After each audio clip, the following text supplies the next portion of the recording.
부활의 아침을 지난 첫 주간입니다. 제자들이 한 사람씩 기대하지도 않았던 부활하신 예수님을 눈목격하면서 부활의 세계에 대해 새롭게 눈뜨기 시작했습니다.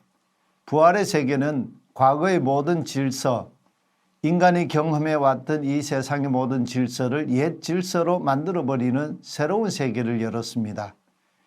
코로나19 바이러스가 인류에게 찾아왔을 때 이구동성으로 21세기 인류 사회의 최첨단 4차 산업혁명 시대에 인간이 구축해놓은 모든 질서와 일상을 옛 질서, 올드 노멀로 만들어버렸다고 말했습니다.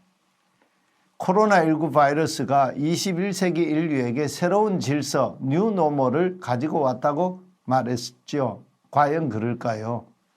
코로나19가 가지고 온 새로운 질서는 사회적 거리두기였습니다. 개인화였습니다. 온라인 세계에서 네트워크가 활성화되는 세계를 가져다 주었습니다. 무엇보다도 종말적인 하나님 나라 미래를 조망하는 긴 안목과 역사적인 긴 호흡을 하면서 오늘의 문제를 생각하고 되새김질하는 영적인 능력을 크게 약화시켜버렸습니다.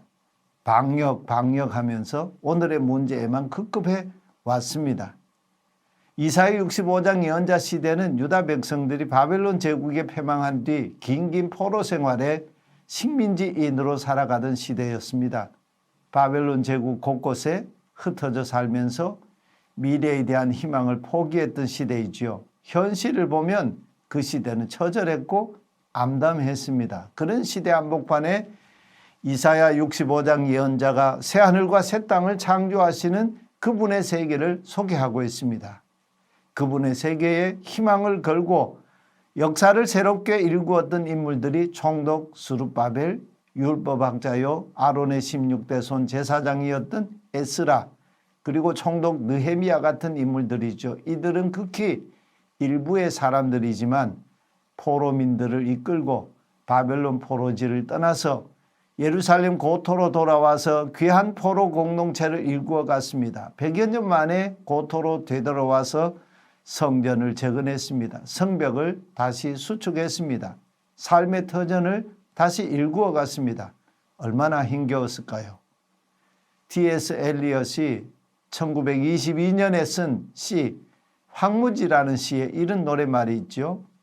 4월은 가장 잔인한 달, 죽은 땅에서 라일락을 키워내고 추억과 욕정을 뒤섞고 잠든 뿌리를 봄비로 깨운다. 겨울은 오히려 따뜻했다. 이런 시입니다. 이 시의 배경이 되는 시대는 1차 세계대전이 끝난 뒤이지요. 잿더미 위에 앉은 인류가 인류 스스로에 대해 절망하고 세계적인 집단 우울증에 빠진 시대였습니다. 전후복구를 해가면 하던 시대이지요. 참혹한 전쟁의 상흔을 끌어안고 인류 사회를 복구해 나가는 그 일이 얼마나 힘겨웠으면 전쟁 상황으로 묘사되는 겨울이 오히려 더 따뜻했다고 노래했을까요?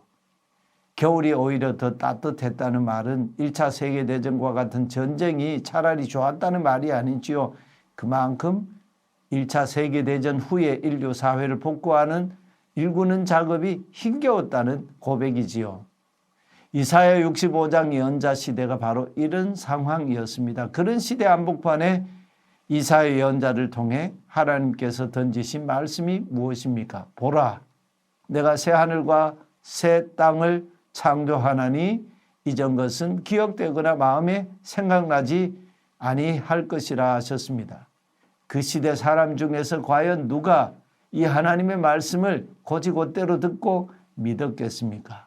바로 이것이 현실의 세계에 사는 우리들의 경험 부족, 인지 부족, 우리들의 한계이지요. 우리는 모두 이 땅의 세계라는 한계 상황 안에서 갇혀 살고 있습니다. 우리 인간이 경험하는 한계 상황의 극점은 죽음의 문제입니다. 모든 인간은 죽음의 문제를 극복하지 못하고 죽음으로 끝납니다. 우리는 죽음 앞에서 종말적인 새하늘과 새 땅에 하나님 나라 세계를 보지 못하고 오늘의 세계 안에 갇혀 사는 자들입니다. 이런 현세적인 삶의 종말적인 하나님의 나라 새하늘과 새 땅의 세계를 가지고 오신 사건이 바로 예수 그리스도의 십자가의 죽으심과 그리고 그 죽음 가운데서 다시 부활하 살아나 죽음을 극복한 영원한 생명의 세계, 부활의 세계를 여신 하나님의 종말적인 사건, 예수 그리스도의 부활 사건이죠. 십자가에 죽으시고 부활하신 예수 그리스도는 우리의 영원한 진정한 새로운 질서, 뉴 노멀입니다. 부활의 세계 안에는 죽음이 없습니다. 아픈 것도 없습니다. 눈물도 없습니다. 애통하는 것도 없습니다. 만물이 새로워진 세계입니다. 그 종말적인 새하늘과 새 땅을 바라며 십자가와 부활 신앙으로 세상을 이기는 그리스도인으로 살아가십시다. 아멘.